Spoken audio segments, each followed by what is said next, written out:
మన్మోహన్ సింగ్ కాస్త నెమ్మదైన మనిషి అయినా ఆయన ఆలోచనలు అమోఘం. దేశానికి సరికొత్త దిశ చూపిన ప్రధానమంత్రిగా చరిత్ర ఆయన్ను గుర్తుంచుకుంటుంది.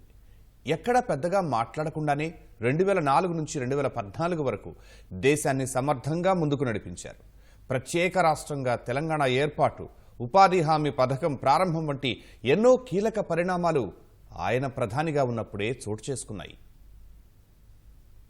సంస్కరణవాదిగానే కాకుండా పరిపాలనా దక్షుడిగా ఎన్నో చరిత్రాత్మక పథకాల్ని మన్మోహన్ శ్రీకారం చుట్టారు. మన్మోహన్ సింగ్ పాలనా కాలంలోనే దేశంలో 3G, 4G సేవల ప్రారంభంతో మొబైల్ సాంకేతిక విప్లవం ఊపందుకుంది.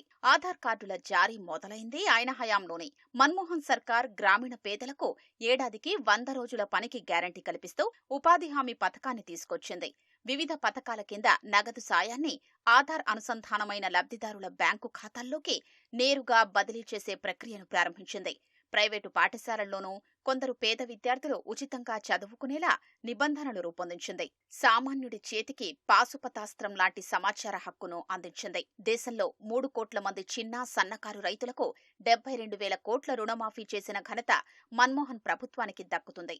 రుణమాఫీపై ఆయన సర్కార్ తీసుకున్న సాహసోపేత నిర్ణయం కారణంగానే 2009లో యూపీఏ వరుసగా రెండోసారి అధికారంలోకొచ్చింది.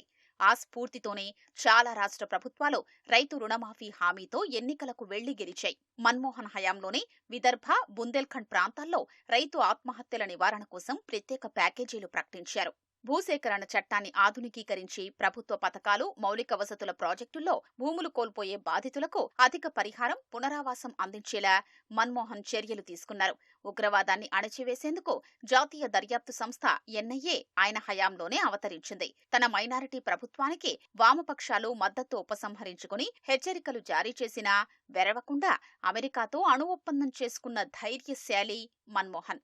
పార్టీ అధినాయకురాలిగా సోనియా గాంధీ బలంగా ఉన్న నేతలంతా ఆమె కనుసన్నల్లోనే నడుచుకున్నప్పటికీ ఎక్కడా తన మాటకు విలువ తగ్గకుండా, దేశ గౌరవాన్ని తగ్గించకుండా చాకచక్యంగా ప్రధానమంత్రి పదవీ బాధ్యతల్ని నిర్వర్తించారు మన్మోహన్.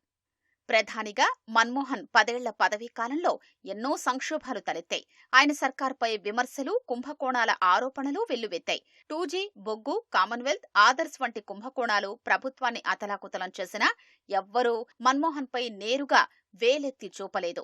2008 నాటి ముంబై ఉగ్రదాడి, 2012లో ఢిల్లీలో జరిగిన నిర్భయ ఘటన, అన్నా హజారే చేపట్టిన అవినీతి వ్యతిరేక ఉద్యమం దేశాన్ని ఊపేశాయి. అయినా ఎవ్వరూ మన్మోహన్ కు నిందల్ని ఆపాదించే సాహసం చెయ్యలేదంటే మన్మోహన్ పనితీరుకు నిదర్శనం.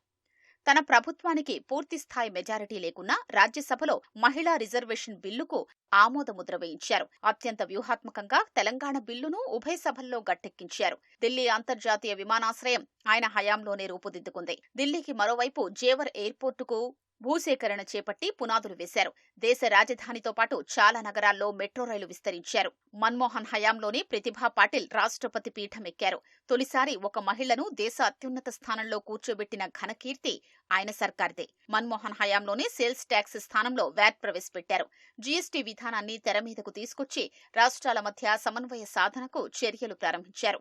గ్రామీణ ప్రాంతాల్లో వైద్య ఆరోగ్య సేవలకు సంబంధించిన మౌలిక వసతులు పెంపొందించడానికి నేషనల్ రూరల్ హెల్త్ మిషన్ను ప్రారంభించింది. పట్టణ ప్రాంతాల్లో మౌలిక వసతులు మెరుగుపరచడానికి జవహర్ లాల్ నెహ్రూ అర్బన్ రెన్యూవల్ మిషన్ను ప్రారంభించి 7 ఏళ్లలో $20 బిలియన్ ఖర్చు చేశారు.